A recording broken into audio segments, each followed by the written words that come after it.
Hey guys, Brandon here from A Plus Tree Service. We got the Holzfforma Farmer Tech G88 or G888.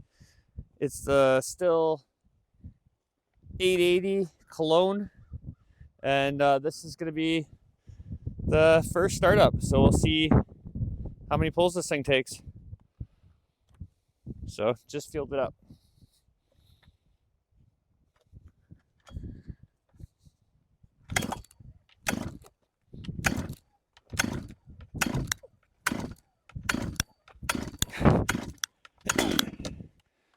It's a good sign right there. Holy.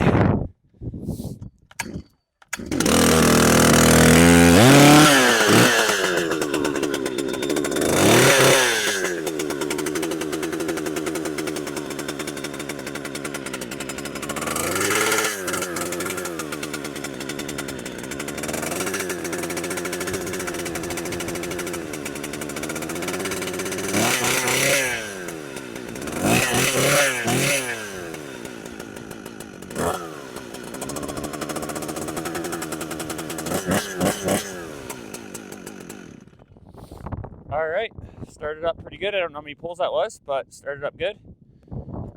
Let's go cut a piece of wood. I'm not going to cut anything too big, but I just want to see how this thing pulls in the wood. Let's go try it out. I'm going to try it in this piece of ash here because it's kind of an awkward one to get into firewood size. So let's give her a go. Oh, it's off.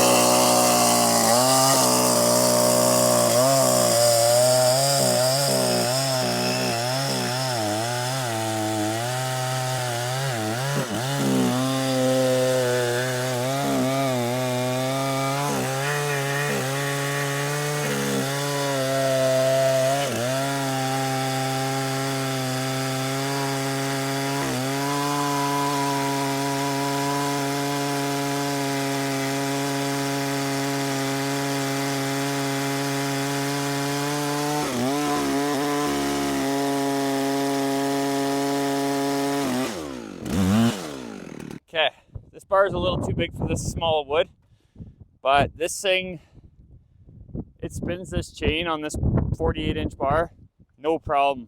So this thing's actually a beast, but you can't use the saw properly if you can't get the dogs into it. And if I get my dogs into it, I'm into the third piece of wood over there. So yeah, not good for this size stuff, but on a bigger round, it would be great.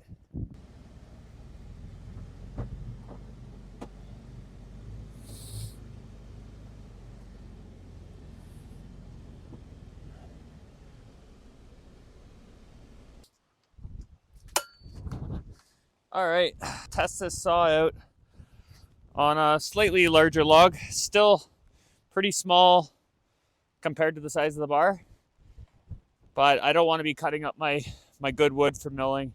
So let's try it out.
Okay, guys, so I'm gonna get this over and done with as quick as I can because it's pouring, freezing cold, and windy out.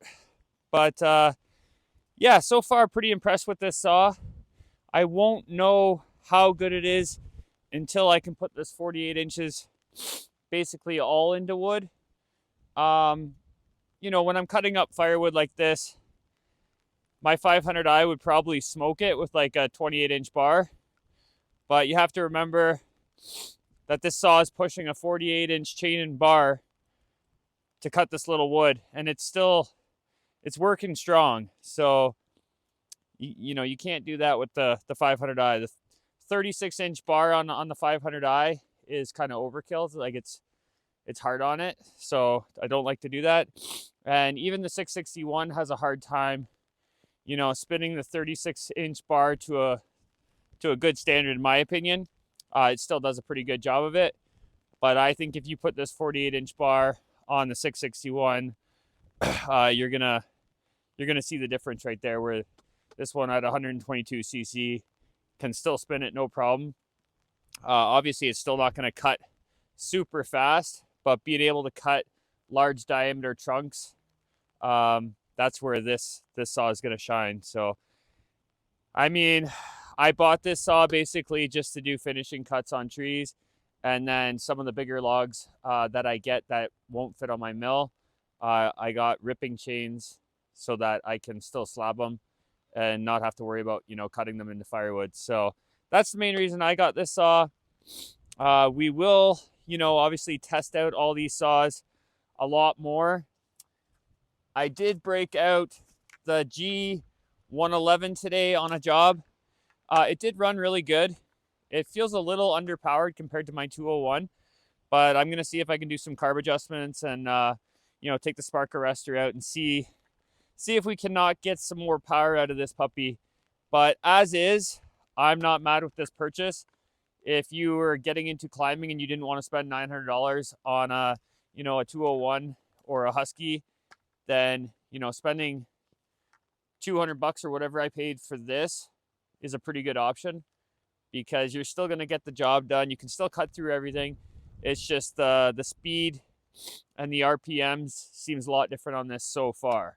But we will see if we can adjust this. And then, yeah, I'm definitely going to run this on jobs. Run it hard, just like I run the 201. And we will see, you know, how long it lasts and how well it performs. One thing I've seen, like on the internet, is people saying, you know, when you get a brand new saw, you should start it and let it idle for a half an hour. All kinds of weird stuff. You know, running a 40-to-1 mix. I always run 50-to-1 on all my saws. You can take my advice or leave it. It doesn't matter to me. But I've had a lot of saws, and my two original top handles, plus all my other saws, I've never had a saw blow up on me. But brand new out of the store, I buy them. I put my 50-to-1 mix in it. I start it up, and I get the saw into wood. I don't care. It's a 2-stroke. They don't like to sit there and idle. So to have your saw sitting there idling for a half an hour, in my opinion, is completely backwards. So yeah, just letting you guys know how I treat my saws. Obviously, I'm always blowing out the air filters, cleaning the saws, you know, doing that, having a good 2-stroke oil in it, premium fuel only. If you're gonna try to run regular fuel, you are gonna blow up your saws. And if you screw up and put regular fuel in it, dump that crap right out, because you're gonna blow up your saw. You need high octane Supreme in your saws, and that's all there is to it. But yep, I start my saws right out of the store, right to the job, put my fuel, my bar oil in, and run the snot out of them. So, and I've never had a problem. But as always, guys, hope you guys enjoyed this. If you guys are looking to, you know, get a saw like this, it's definitely on the cheaper end. But hit that sub button, and I will show you guys if it's worth it down the road. Right now, I cannot say if you should or shouldn't buy from this company. But from, you know, first impressions and stuff like that, it does not look like a cheap saw, does not feel like a cheap saw, and they don't seem to run like a cheap saw. It's going to be more of a durability and see how long these things last. As always, guys, thanks for watching. Catch you in the next one. Peace.